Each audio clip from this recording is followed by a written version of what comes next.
6 de junio de 1944, 00:15 horas. Punto fuerte doble, UN-62, playa de Omaha. Gerrit Heinrich Sau limpiaba con cuidado el cañón de su MG-42 dentro del búnker de hormigón que dominaba la playa. El arma estaba fría, perfectamente engrasada, lista para disparar. Cada movimiento era mecánico, aprendido tras meses de servicio en aquella posición. Había desmontado y montado la ametralladora tantas veces que ya no necesitaba pensar en ello. En el bolsillo interior de su chaqueta llevaba una carta doblada con cuidado. Provenía de Metzingen, escrita por su novia apenas unos días antes. Le hablaba del hogar, de la espera, de un futuro que ambos daban por sentado. 3 días atrás, Shaw le había respondido con absoluta convicción. Le aseguró que si los aliados intentaban desembarcar, serían arrojados al mar en cuestión de horas. No lo escribió como una esperanza, sino como un hecho. No estaba solo en esa creencia. El búnker VN-62 era uno de los puntos más sólidos del sistema defensivo alemán en Omaha. Desde allí se dominaba una amplia extensión de playa. Los campos de tiro se superponían con otras posiciones. Cada sector estaba calculado al detalle. Los ingenieros habían transformado aquella franja de arena en un campo de muerte. Obstáculos antidesembarco clavados en la marea, muchos de ellos minados, alambradas, nidos de ametralladoras, artillería situada en retaguardia. Nada había sido dejado al azar. El muro atlántico, según la propaganda, era inexpugnable, y para los hombres que lo defendían, esa idea tenía sentido. Durante meses, oficiales de alto rango habían inspeccionado las posiciones. Rommel en persona había observado los campos de tiro desde aquella misma abertura. Había asentido, satisfecho. Cuando vinieran, había dicho, esta playa sería su cementerio. A esa hora de la noche el mar estaba en calma. La oscuridad lo cubría todo. No se distinguía movimiento alguno en el canal. El silencio era casi absoluto, interrumpido solo por el viento y el sonido lejano de las olas. Nada indicaba que aquella noche fuera distinta a las anteriores. Los cálculos alemanes eran claros. Si se producía una invasión, sería limitada. Un intento de tanteo, quizá una distracción. Algo que pudiera ser castigado con fuego concentrado antes de que el enemigo lograra establecerse. Las divisiones costeras estaban preparadas para ese escenario. La munición había sido distribuida en consecuencia. La defensa no estaba pensada para una avalancha, sino para rechazar un asalto. Y eso marcaba toda la diferencia. Shaw se asomó brevemente por la abertura del búnker. No vio nada fuera de lo común. Volvió a su puesto, ajustó la cinta de munición, comprobó el cierre del arma. Todo estaba en orden. En otros búnkeres, otros hombres repetían los mismos gestos. Algunos fumaban, otros escribían cartas, algunos dormían a ratos. No había tensión visible, no había sensación de urgencia. La guerra, aquella noche, parecía lejana. El enemigo, según se creía, no podía venir. Los informes meteorológicos habían sido concluyentes. El tiempo era demasiado malo para un desembarco. Vientos fuertes, oleaje elevado, nubosidad baja. Los meteorólogos habían asegurado que esas condiciones se mantendrían durante al menos 2 semanas. Nadie esperaba una operación anfibia en aquel escenario. Esa confianza había tenido consecuencias. Muchos oficiales superiores se encontraban lejos de sus puestos. Algunos asistían a ejercicios de Estado Mayor, otros estaban de permiso. El propio Rommel había viajado a Alemania para celebrar el cumpleaños de su esposa. La cadena de mando seguía existiendo, pero carecía de la tensión que precede a los momentos decisivos. En VN-62, sin embargo, los hombres seguían atentos. No porque esperaran una invasión inminente, sino porque esa era su rutina. Shaw había sido entrenado para disparar hasta que el arma se calentara, para cambiar el cañón bajo fuego, para mantener la posición mientras fuera posible. Creía que estaba preparado. Lo que no sabía, lo que ninguno de ellos sabía, era que en pocas horas la magnitud de lo que verían superaría cualquier marco previo de referencia. No se enfrentarían a una fuerza que pudiera ser contenida por cálculos defensivos. No lucharían contra una operación limitada. Presenciarían algo que no había ocurrido nunca antes en la historia de la guerra. A esa hora, en la oscuridad, miles de barcos avanzaban hacia la costa. Miles de aviones ya estaban en el aire. Decenas de miles de hombres se preparaban para desembarcar. Nada de eso era visible desde el búnker. Para Seau, el mundo seguía siendo pequeño, controlable, comprensible. Tenía su arma, su sector de tiro, su misión.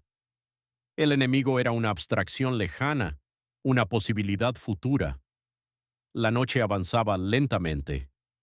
En 12 horas, ese mismo hombre estaría rodeado de miles de casquillos vacíos, con el cañón de su ametralladora deformado por el calor, contemplando una escena que haría imposible seguir creyendo en certezas aprendidas. Pero en ese momento, aún no lo sabía. El mar seguía oscuro, la playa silenciosa, y el muro atlántico parecía cumplir su promesa. La madrugada del 6 de junio avanzaba sin sobresaltos aparentes.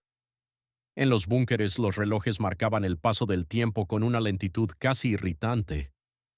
El silencio seguía siendo el principal aliado de la defensa alemana, y el silencio, en la mente de muchos, confirmaba que las previsiones eran correctas. El clima había decidido la noche. Los meteorólogos de la Luftwaffe habían sido claros en sus informes. El Atlántico estaba agitado. Las nubes bajas impedían operaciones aéreas coordinadas. El viento, constante e incómodo, hacía inviable un desembarco masivo. Las estaciones meteorológicas, los informes de los U-bote y los datos recopilados durante días apuntaban a lo mismo. No habría invasión en ese periodo. Sobre esa base se habían tomado decisiones críticas. Las patrullas navales en el canal habían sido reducidas. Las unidades de alerta se encontraban en estado de vigilancia relajada. Muchos oficiales de alto rango no estaban en sus puestos. El sistema defensivo seguía allí, intacto, pero el mando no se encontraba plenamente concentrado en él. En Berlín y París, la noche transcurría con normalidad. Rommel, el principal defensor del muro atlántico, se hallaba en Alemania. Estaba convencido de que, si los aliados intentaban una invasión, lo harían cuando el clima fuese favorable. Y esa ventana, según todos los cálculos alemanes, aún no había llegado. El error no fue la confianza en la defensa, fue la confianza en la previsión. Mientras los defensores dormían o esperaban sin urgencia, los aliados habían detectado algo que los alemanes no vieron: una breve ruptura en el sistema climático. Un intervalo de apenas 36 horas en el que el mar y el cielo permitirían una operación a gran escala. No era una oportunidad ideal, era suficiente, y suficiente era todo lo que necesitaban. A las 23:15 del 5 de junio, las estaciones de radar a lo largo de la costa normanda comenzaron a detectar actividad. Grandes formaciones aéreas avanzaban desde el norte. Los operadores registraron los ecos con profesionalidad, pero sin alarma. Aquello no era nuevo. Durante meses, los aliados habían lanzado incursiones de distracción, vuelos de reconocimiento, falsas alarmas diseñadas para desgastar la atención alemana. La primera reacción fue de rutina. Los informes iniciales hablaban de movimientos aéreos dispersos. Nada indicaba una operación decisiva. Los radares detectaban algo grande, sí, pero no se podía distinguir su naturaleza con claridad. En más de una ocasión, situaciones similares habían resultado ser simples maniobras de engaño. Poco después de la medianoche comenzaron a llegar informes más inquietantes: paracaidistas. Algunos oficiales reportaron aterrizajes al este de Normandía, otros al oeste. Unos aseguraban que eran británicos, otros que eran estadounidenses. Algunos informes hablaban incluso de tropas que desaparecían tras tocar tierra. El panorama era confuso y contradictorio. Parte de esa confusión había sido deliberadamente creada. Los aliados habían lanzado maniquíes con explosivos y dispositivos sonoros, diseñados para simular aterrizajes masivos. Estas falsas unidades añadieron ruido a una situación ya de por sí caótica. Para el mando alemán resultaba imposible distinguir entre amenaza real y engaño. Las solicitudes de contraataque comenzaron a llegar. Comandantes locales, despertados en mitad de la noche, pedían permiso para mover unidades y responder de inmediato. Algunos comprendieron rápidamente que aquello no era una simple distracción. Los paracaidistas no estaban cayendo al azar. Estaban marcando flancos, bloqueando rutas, preparando el terreno para algo mayor. Pero la respuesta fue siempre la misma. Esperen. No se autorizaron movimientos significativos.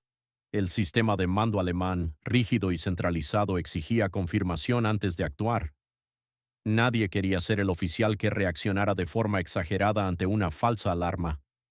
Cada minuto perdido favorecía al enemigo. Mientras tanto, en los búnkeres costeros, los hombres seguían sin recibir información clara. Sabían que algo ocurría tierra adentro, pero no comprendían su magnitud. Para Xiao y los demás defensores de WN-62, la noche seguía siendo tranquila. El mar, invisible. El cielo, oscuro. La invasión aún no se mostraba. La estructura defensiva alemana estaba diseñada para resistir golpes frontales, no para reaccionar a un ataque simultáneo en múltiples dimensiones. Los paracaidistas, reales o no, ya estaban cumpliendo su función: desorganizar, confundir, retrasar. A medida que avanzaba la madrugada, la incertidumbre crecía. Las líneas telefónicas comenzaron a saturarse. Algunos enlaces se perdieron. Los mensajes se superponían sin una imagen clara del conjunto. Aún así, la convicción central permanecía intacta. Esto no podía ser la invasión principal. Era demasiado pronto. El clima era inadecuado. Los aliados no se arriesgarían a una operación de esa magnitud en condiciones tan desfavorables. Esa lógica, sólida en apariencia, se convirtió en una trampa mental.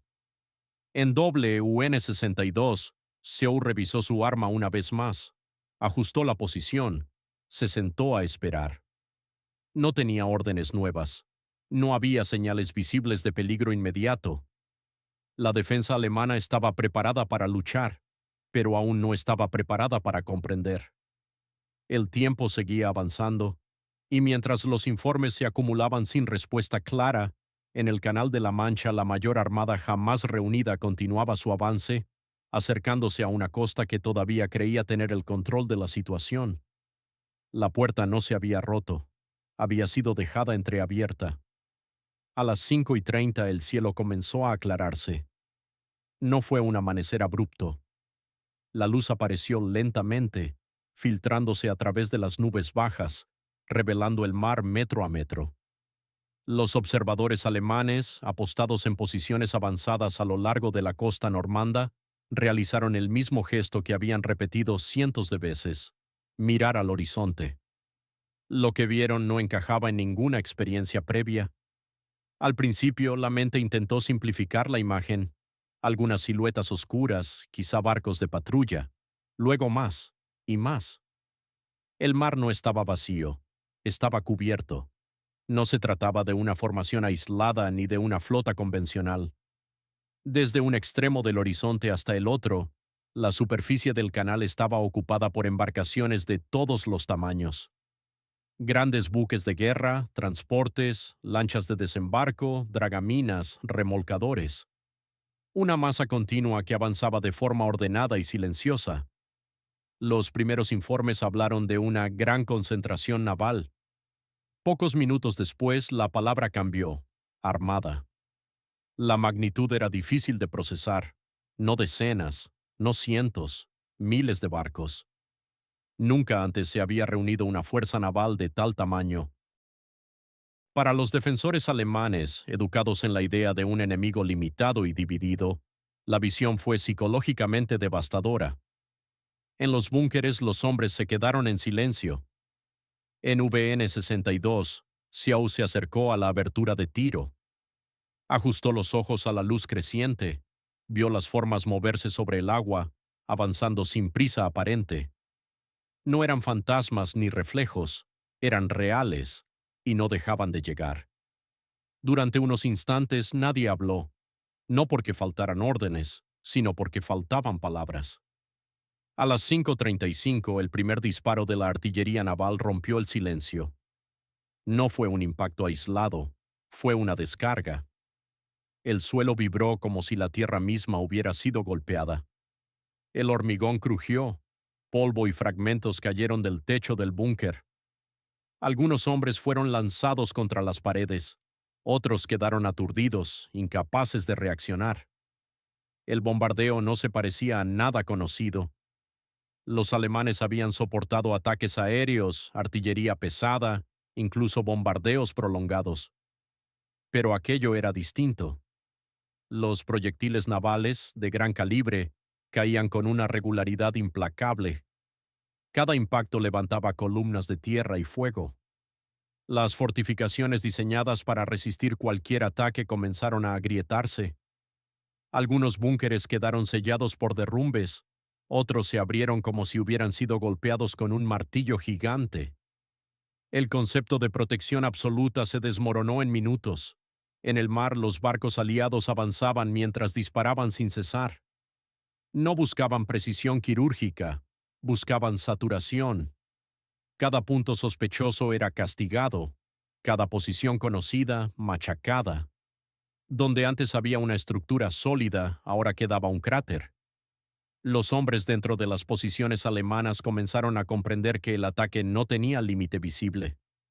No había pausas largas, no había ahorro de munición. El fuego parecía inagotable.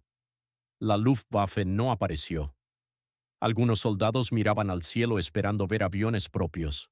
No vieron nada. El aire estaba dominado por el ruido de los motores aliados. El prometido paraguas aéreo simplemente no existía. Más tarde se sabría que la Fuerza Aérea Alemana solo había logrado lanzar unas pocas salidas ese día, insignificantes frente a la marea que se desplegaba. Para muchos defensores, esa ausencia fue tan impactante como el bombardeo mismo. A las 6:30, cuando el fuego naval comenzó a desplazarse hacia el interior, las primeras lanchas de desembarco se acercaron a la playa. Las rampas se abrieron bajo el fuego residual. Los hombres saltaron al agua, cargados, expuestos. En ese momento, las armas que habían sobrevivido al bombardeo comenzaron a disparar. Seu abrió fuego a las 6:35. La MG-42 rugió con su cadencia característica. La cinta de munición avanzaba sin interrupción. Los hombres caían en la playa. Las lanchas eran alcanzadas. Omaha se convirtió en un infierno de fuego cruzado, gritos y explosiones. Durante un tiempo la defensa pareció funcionar. Los cálculos iniciales parecían confirmarse. El fuego concentrado causaba estragos. Las primeras oleadas sufrían pérdidas severas, pero algo no encajaba. A pesar de las bajas, el avance no se detenía. Por cada grupo abatido, otro ocupaba su lugar. Por cada lancha destruida, llegaban más. El mar, lejos de vaciarse, parecía renovarse constantemente. En los búnkeres, los soldados comenzaron a notar un detalle inquietante. El enemigo no se retiraba, no reorganizaba a distancia, no dudaba. Continuaba avanzando, absorbiendo pérdidas sin alterar el ritmo general de la operación. La defensa alemana estaba infligiendo daño, pero no estaba cambiando el resultado. La sensación de control comenzó a erosionarse, no por una derrota inmediata, sino por una evidencia incómoda. El ataque no respondía a la lógica conocida. No era una apuesta limitada, no era una prueba, era una afirmación de fuerza total. A medida que avanzaba la mañana, los informes hablaban de sectores perdidos, de posiciones silenciadas, de munición que comenzaba a escasear. Las comunicaciones se volvieron erráticas. Algunas unidades dejaron de responder. El amanecer había traído consigo algo más que luz. Había traído la comprensión, lenta y dolorosa, de que los cálculos previos ya no servían, que el enemigo no estaba intentando romper la defensa con habilidad, sino con volumen, con repetición, con una capacidad de reemplazo que hacía irrelevante el éxito táctico local. Para Xiao y los hombres de WN-62, la batalla apenas comenzaba. Pero la guerra, tal como la habían entendido hasta ese momento, ya había terminado. Durante las primeras horas, el combate pareció confirmar todo aquello en lo que los defensores habían creído. Las playas estaban cubiertas de cuerpos, de lanchas destruidas, de equipo abandonado. El fuego alemán seguía siendo preciso, letal, disciplinado. Cada arma que había sobrevivido al bombardeo naval cumplía su función. En VN-62, Seau disparaba sin interrupción. La MG-42 se calentaba con rapidez. El cañón fue cambiado una vez, luego otra. Los casquillos se acumulaban formando montones metálicos que reflejaban la luz gris del amanecer. El ruido era constante, ensordecedor, una presencia física que anulaba cualquier otro pensamiento. Durante un tiempo el enemigo parecía no poder avanzar, pero la guerra no se estaba decidiendo en metros de playa, se estaba decidiendo en números. Los alemanes habían calculado su defensa en función de un supuesto básico. El enemigo no podría absorber pérdidas indefinidamente. Cada sector tenía asignada una cantidad determinada de munición. Cada posición estaba diseñada para resistir un número concreto de oleadas. El modelo funcionaba solo si el ataque tenía límites. Este no los tenía. Mientras las ametralladoras disparaban, nuevas lanchas se acercaban. Mientras un grupo era abatido, otro ocupaba su lugar. No había pausa operativa. No había reorganización visible. El flujo no se detenía. La lógica defensiva comenzaba a fallar. A media mañana, los primeros problemas logísticos se hicieron evidentes. Algunas posiciones informaron de escasez de munición. Otras solicitaron refuerzos que no podían llegar. Los depósitos avanzados habían sido destruidos por el bombardeo. Las rutas de suministro estaban bajo fuego naval o aéreo constante. Cada cartucho empezaba a contar.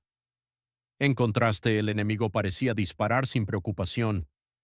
Los buques de guerra seguían apoyando desde el mar, ajustando el fuego en tiempo real. Cuando una posición alemana se hacía notar demasiado, recibía una descarga precisa que la silenciaba durante minutos, a veces para siempre. El equilibrio se inclinaba de forma lenta pero irreversible. En algunos sectores, pequeñas unidades aliadas lograron abrir brechas. No grandes avances, no conquistas decisivas, pero sí puntos de apoyo. Cada uno de ellos era reforzado casi de inmediato. Ingenieros abrían caminos, radios establecían contacto. El sistema comenzaba a funcionar. Para los defensores aquello era profundamente desconcertante. Habían sido entrenados para rechazar ataques, para infligir daño suficiente como para forzar una retirada. Pero el enemigo no se retiraba, absorbía el golpe y continuaba. La experiencia previa no ofrecía respuestas. A medida que las horas avanzaban, el cansancio se acumulaba. Los hombres llevaban demasiado tiempo bajo fuego continuo. Algunos no habían dormido en más de 24 horas. El estrés constante reducía la precisión, ralentizaba los reflejos. Las posiciones, diseñadas para ser letales, se convertían en trampas cuando el enemigo lograba acercarse lo suficiente. En VN-62, Xiao empezó a notar algo que nunca había experimentado antes: la sensación de estar trabajando contra un fondo infinito. No importaba cuántos disparos hiciera, no importaba cuántos hombres cayeran, el resultado general no cambiaba. Esa realización era devastadora. A primera hora de la tarde, los informes comenzaron a hablar de penetraciones significativas. Algunos sectores habían sido superados, otros estaban aislados. La comunicación entre posiciones se volvió intermitente. El mando local ya no tenía una imagen clara de la situación. El sistema defensivo, tan cuidadosamente diseñado, comenzaba a fragmentarse. La Luftwaffe seguía ausente.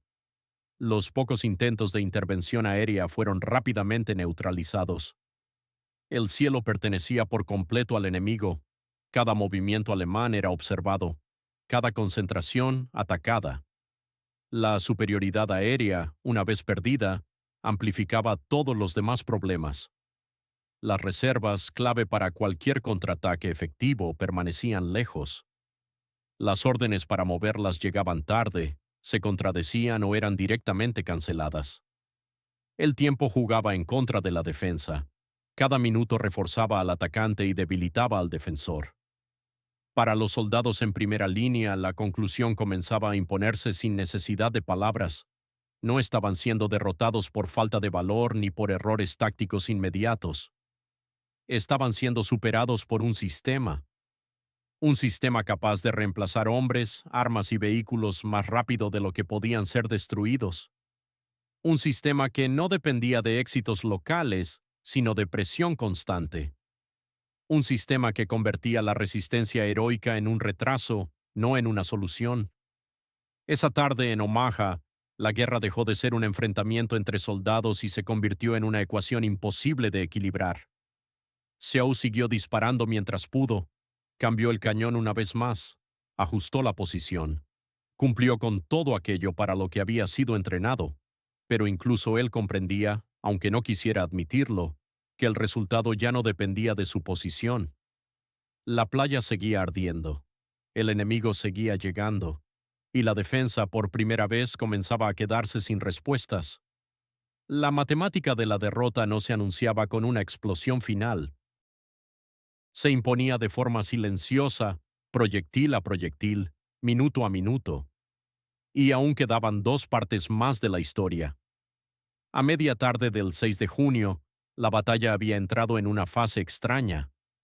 No era el colapso inmediato que algunos temían, pero tampoco la resistencia eficaz que los planes habían prometido. Era una lucha fragmentada, desigual, sostenida por inercia más que por control. En los mapas del mando alemán la situación comenzaba a volverse confusa. Informes contradictorios llegaban desde distintos sectores. Algunas posiciones seguían informando de combates intensos y resistencia efectiva. Otras habían dejado de responder por completo. Las líneas que antes representaban sectores defensivos claros, ahora eran manchas irregulares, difíciles de interpretar. La clave del plan alemán siempre había sido la misma: las reservas móviles. Las divisiones blindadas, mantenidas en retaguardia, debían contraatacar en el momento decisivo, arrojando al enemigo de vuelta al mar una vez identificado el punto principal del desembarco. Ese concepto había funcionado en el pasado. Requería rapidez, coordinación y libertad de movimiento. Ese día ninguno de esos elementos estaba disponible. Las primeras solicitudes para liberar las reservas llegaron durante la mañana. Algunos comandantes comprendieron rápidamente que Omaha no era una distracción, que el volumen del ataque superaba cualquier operación anterior. Pero las órdenes no se emitieron con claridad. El mando superior dudaba. La posibilidad de un segundo desembarco en otra zona seguía pesando más que la realidad visible. El miedo a reaccionar en falso paralizó la respuesta. Cuando finalmente se autorizó el movimiento de algunas unidades, el entorno había cambiado por completo. Las carreteras estaban bajo constante observación aérea. Columnas enteras fueron atacadas antes de alcanzar el frente. Vehículos destruidos bloqueaban rutas. Los retrasos se acumulaban. El tiempo, una vez más, favorecía al atacante. En el aire la situación era aún más clara. La superioridad aérea aliada no solo impedía movimientos a gran escala, sino que convertía cada intento de concentración en un objetivo inmediato. No era necesario destruir todas las fuerzas alemanas. Bastaba con impedir que se reunieran. Así, las reservas llegaron tarde, en pequeños grupos, sin cohesión ni apoyo suficiente. En algunos puntos, los contraataques locales lograron resultados temporales. Pequeñas unidades aliadas fueron rechazadas, posiciones avanzadas fueron recuperadas durante horas, pero cada éxito carecía de continuidad. No había refuerzos para sostenerlos, no había munición suficiente, no había comunicación estable. El enemigo, en cambio, reaccionaba de inmediato. Cada penetración era reforzada, cada pérdida reemplazada, cada avance consolidado con rapidez. La diferencia no estaba en la valentía individual, sino en la capacidad de sostener la presión. Para los soldados alemanes, esa diferencia se volvió evidente de forma brutal. En WN-62 la situación se había vuelto crítica. La munición escaseaba. El cañón de la MG-42 estaba deformado por el calor. Algunos hombres habían resultado heridos por fragmentos durante el bombardeo previo y seguían combatiendo como podían. La posición seguía activa, pero aislada. Las comunicaciones eran irregulares. El contacto con otras posiciones se había perdido en varios momentos. Nadie podía decir con certeza qué estaba ocurriendo a ambos lados. Solo se sabía que el enemigo seguía avanzando. El cansancio físico se mezclaba con una fatiga mental profunda. No era solo el agotamiento del combate, sino la sensación de que cada esfuerzo tenía un efecto limitado, de que el resultado general no se veía alterado por el sacrificio individual. Esa percepción era nueva y profundamente desmoralizadora. A última hora de la tarde, algunos oficiales comenzaron a comprender la dimensión real del problema. No se trataba de una mala coordinación puntual ni de un error táctico corregible. Se trataba de una desproporción estructural. El enemigo podía permitirse cometer errores, podía absorber pérdidas, podía repetir intentos hasta que uno funcionara. La defensa alemana no. Cada error costaba hombres irreemplazables. Cada retraso reducía las opciones disponibles. Cada hora sin una respuesta decisiva consolidaba la cabeza de playa enemiga.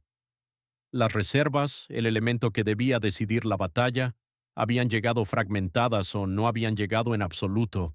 Y cuando algunas finalmente entraron en combate, lo hicieron en un entorno completamente desfavorable, sin control del aire y con líneas logísticas expuestas. El resultado era inevitable. Para muchos soldados la comprensión llegó antes que las órdenes, no en forma de pánico, sino de una certeza silenciosa. La invasión no sería rechazada, no ese día, quizá nunca. Aún así el combate continuó, las posiciones siguieron disparando, los hombres siguieron cumpliendo órdenes, la disciplina no se rompió de inmediato, pero el sentido de propósito había cambiado. Ya no se luchaba para ganar, sino para retrasar, para sobrevivir, para mantener una posición el mayor tiempo posible. Esa diferencia marcaba el final de una era. Cuando cayó la noche del 6 de junio, el enemigo había establecido varias cabezas de playa sólidas. Las fuerzas aliadas fluían hacia el interior. La defensa alemana, agotada y fragmentada, se preparaba para un combate que ya no podía controlar. Las reservas que debían cambiar el curso de la batalla no habían cumplido su función, y sin ellas el sistema defensivo carecía de respuesta. La guerra no había terminado, pero la ilusión de poder decidirla desde la costa sí. La última parte de la historia aún estaba por escribirse. Cuando amaneció el 7 de junio, la batalla ya no tenía el mismo carácter. El combate continuaba, los disparos no habían cesado y las pérdidas seguían acumulándose, pero el sentido general de lo ocurrido se había vuelto evidente para todos los que aún podían observarlo con claridad. La invasión no había sido rechazada. Las playas, que debían convertirse en un cementerio para el enemigo, se habían transformado en puntos de entrada. Allí donde el día anterior se había concentrado el fuego defensivo alemán, ahora fluían hombres, vehículos, artillería y suministros, en una cantidad que superaba cualquier previsión previa. La costa ya no era una línea de contención, sino un pasillo abierto. Para la defensa alemana ese cambio tenía un significado profundo.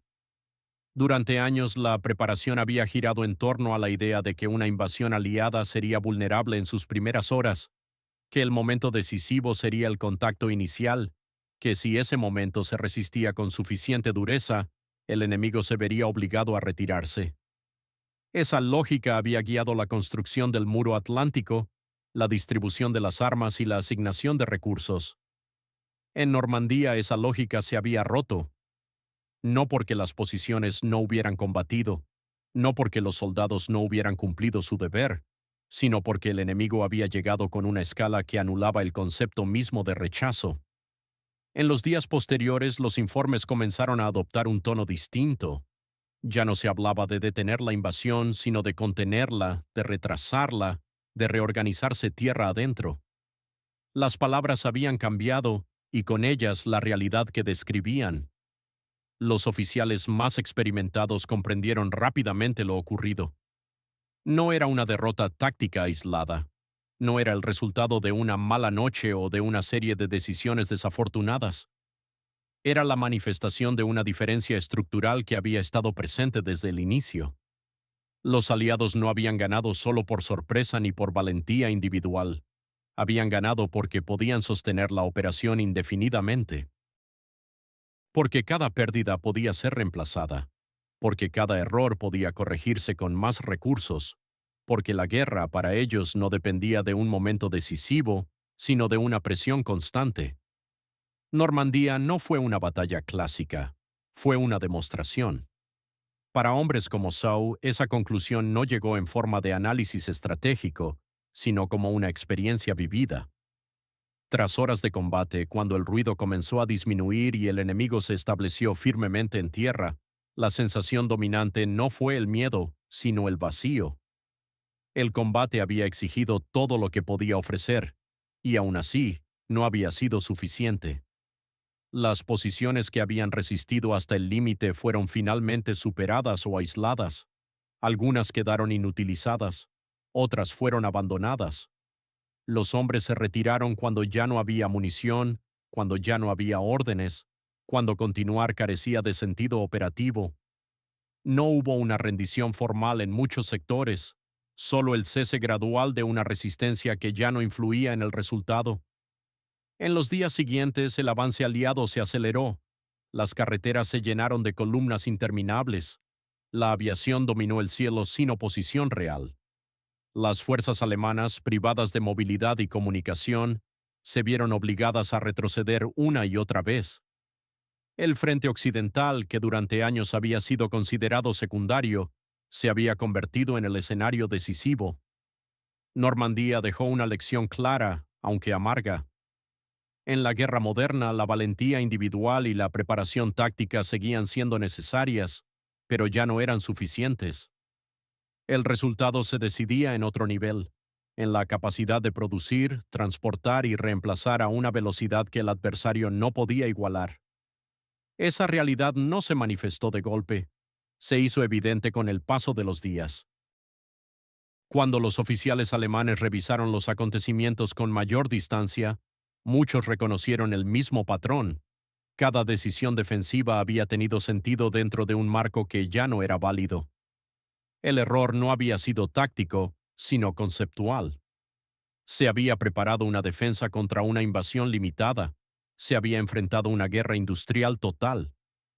Para Alemania, Normandía no fue solo el inicio del fin en el oeste. Fue el momento en que quedó claro que la guerra ya no podía ganarse. No por falta de coraje ni por falta de sacrificio, sino porque el conflicto había entrado en una fase donde la superioridad material decidía más que cualquier otra cosa. La historia no terminó en las playas. Continuó durante meses de combate, retirada y destrucción. Pero el resultado final ya estaba implícito en aquellas primeras horas del 6 de junio. El mundo había desembarcado en Normandía, y no iba a marcharse. Para los hombres que habían defendido la costa, lo que quedó fue la comprensión tardía de que habían sido testigos de algo irreversible. No una batalla más, sino el momento en que una forma de hacer la guerra dejó de ser viable. El silencio que siguió al combate no fue el de la paz, fue el silencio que acompaña a las certezas que se derrumban, y esa fue, en última instancia, la verdadera derrota.